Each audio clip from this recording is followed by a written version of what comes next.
Welcome back, everybody, to the channel. It's me, Alejandro Mendoza, or the Nerd Chicano. Either way I say it, it's all good here. And we're back again for another video as we review another film in my collection. And today, we're looking at my first ever Second Sight release. We're looking at David Cronenberg's Crimes of the Future on 4K Ultra HD. And it's this limited edition from Second Sight Films. Thank you all so much for the love on the videos, and as always, I hope everyone is happy, healthy, getting through some films, and of course, getting through your collection.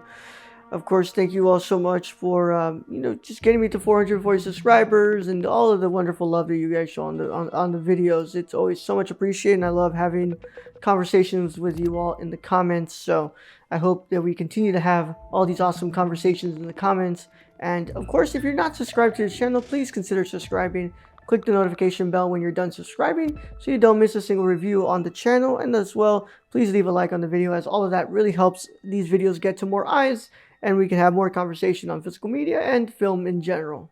If you want to lend an extra helping hand, I do have a Patreon set up at www.patreon.com/thenerdchicano, where you can get early access to videos just like the one you're watching right now, along with other goodies like video essays and other goodies that I may have available for you all over there. But of course, it is not mandatory, but it is appreciated. If you want to continue supporting by watching the videos, subscribing, leaving a like, that is very appreciated as well.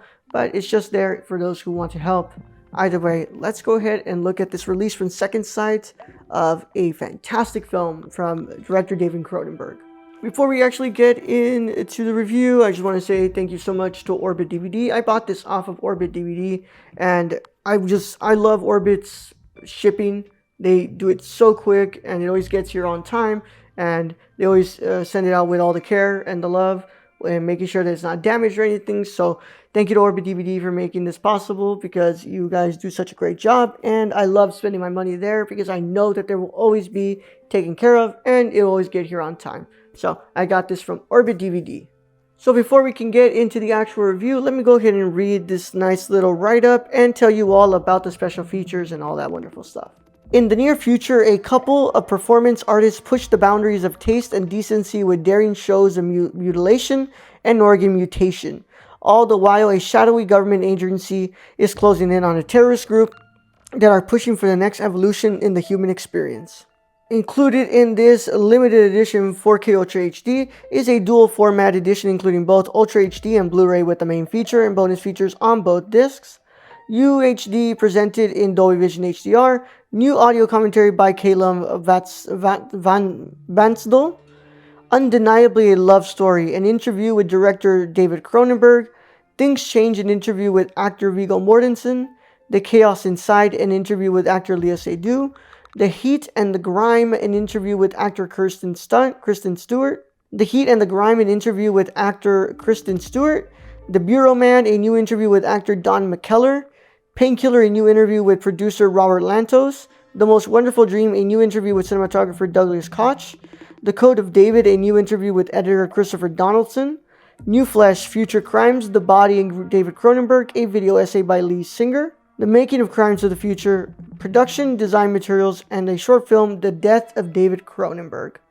And of course, you get a Rigged slipcase with new artwork by Marco Manev, a 120-page book with new essays by Reina Cervantes, Tim Coleman, Joel Harley, Rich Johnson, Mikhail J. Colvin, Phil Nobili Jr., Ian Schultz, and Hannah Strong, and 6 collector's art cards. And this is the front of the slipcase. This is the back. Then this is the spine. And then you just pull this apart and it's just white in the inside. And you have this massive booklet. This is the front of the booklet. This is the back. And then the spine just says Crimes of the Future. Really cool stuff in here. Of course, you have those essays and just really nice art. And I really like the paper that was used on this. It's a very nice material. And of course, let me see if they have any transfer notes or any stuff like that. No, it looks like it's just acknowledgements and special thanks and just credits here. But really cool artwork here. You have some behind the scenes orchid bed. Looks like it's some concept art of the visual effects. So looks pretty cool. Pretty cool booklet here, and it's 120 pages. So there's a lot to read in here. And then, of course, you have these art cards, which I'm just gonna... Then you have these 6 art cards.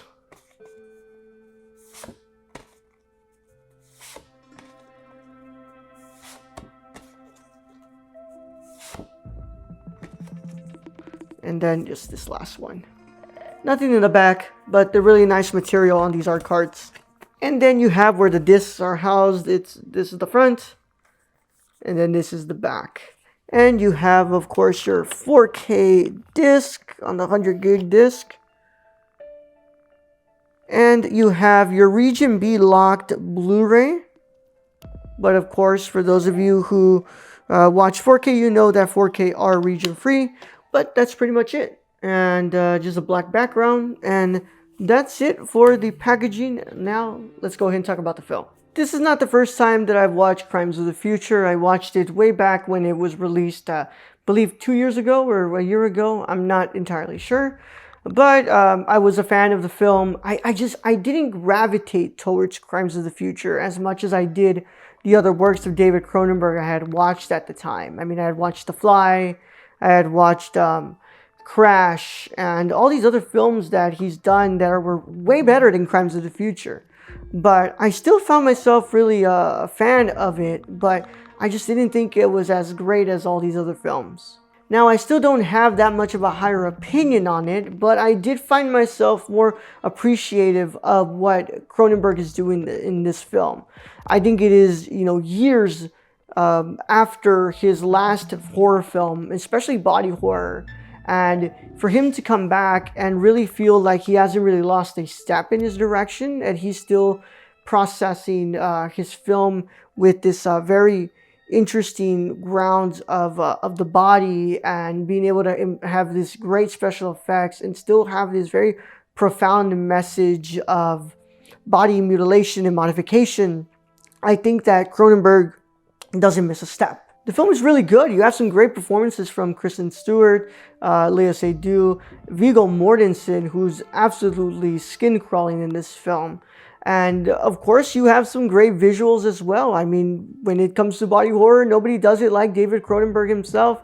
And Crimes of the Future is another example of that. Now, I don't think the story is as strong as films like Videodrome, Scanners, The Fly, and other films that have really cemented his career as this massive cornerstone for horror filmmaking and genre filmmaking. But I still think it's a good movie, and I found myself really appreciative of what he does years later into his career with this film, as to, taking a step back maybe, and, thinking he would have not, kept up with what made him so big before. But Crimes of the Future is really good, and I think that with more rewatches, I will become even a bigger fan of it. But I still loved it. I grew more of an appreciation this time around. Now let's talk about the transfer. I watched Crimes of the Future on my Panasonic 4K player on my TCL 4K TV, and of course I listened to the audio straight from my TV speakers, and the audio is a DTS HD 5.1 master audio track. Of course, I don't have a 5.1 surround sound system, so I can't really listen to it from there. But I have to say, I watched Crimes of the Future on my, I believe it was my TV back when it first came out on digital. And it looks good. And when trying to make the decision as to buying the standard 4K from, that was released here in the United States, or the second site, I really looked at reviews and looking at how this transfer would look. And I have to say that the transfer looks really, really good on my TV. Colors are more vibrant. There's more detailing to the special effects. Whereas like maybe on the digital platforms when I first watched it, I thought that the visual effects looked really out of place. Whereas here within this 4K transfer, they looked really good. And the detailing is really nice. And there's a lot of really good detailing coming out of that 4K resolution. Now, I've never bought the Blu-ray that came out here in the United States, but I have to say that they did a really good job with that. The shadows are really sharp, and where on the digital platforms when I first watched it, I thought it was really hard to see some stuff in the dark in this film. Now on this one with this 4K transfer, I thought it looked really good, and I can actually see some of those outlines, and I think they did a great job with the black and white levels. Of course, Howard Shore's score is incredible in this film, and he's definitely a part of this film that is one of the best aspects and characteristics. And I thought that the audio was fantastic. I wish that I had a sound system so I can actually listen to it coming from a sound system, but from my TV, I had no complaints there. I think that they had a lot of a good balance on the dialogue, on the special effects, noises, and with the music, everything sounds really balanced and sounds very crisp and very clear. Not much of a difference from what I heard on the digital platforms when I first watched it, but of course, if I had a sound system, you would probably be able to hear a little bit more of that detailing. But for what I've got, for what I was able to listen to, I really enjoyed it, and I thought they did a good job with that. Now, this release is filled with special features. There's so much in there that it was impossible for me to get through everything at the moment, but I did watch that Death of David Cronenberg short film, which is just a minute long, and I really liked it, but it's kind of odd and creepy, but that's David Cronenberg style, so really what's any different this time around? So there's a lot of interviews that I really want to get to, and there's a lot of information in those interviews, but if you're one who really wants special features, this is filled with new special features. And that really was the selling point to me, especially because the special features are both on the 4K and Blu-ray disc, which is great. On here in the United States, the standard 4K release only had like 2 special features. So it was a no-brainer for me to pick up Second Sight's release because it has all these nice special features and it has a great transfer as well.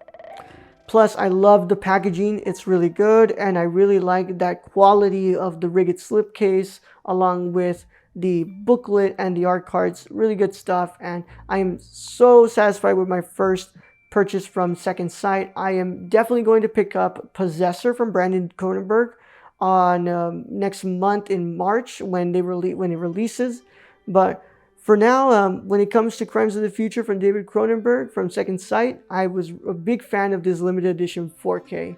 Keep up to date with me on all things social media by following me at The Nerd on Instagram, Twitter, Twitch, Letterboxd, Serialized, and on TikTok. I'm the same handle on all of those. I would love to talk to you all about films and about physical media, so let's follow each other and have those conversations. Check out my podcast by checking out thenerdcore.com, and our Twitch, YouTube, and Kick is at The Nerdcore.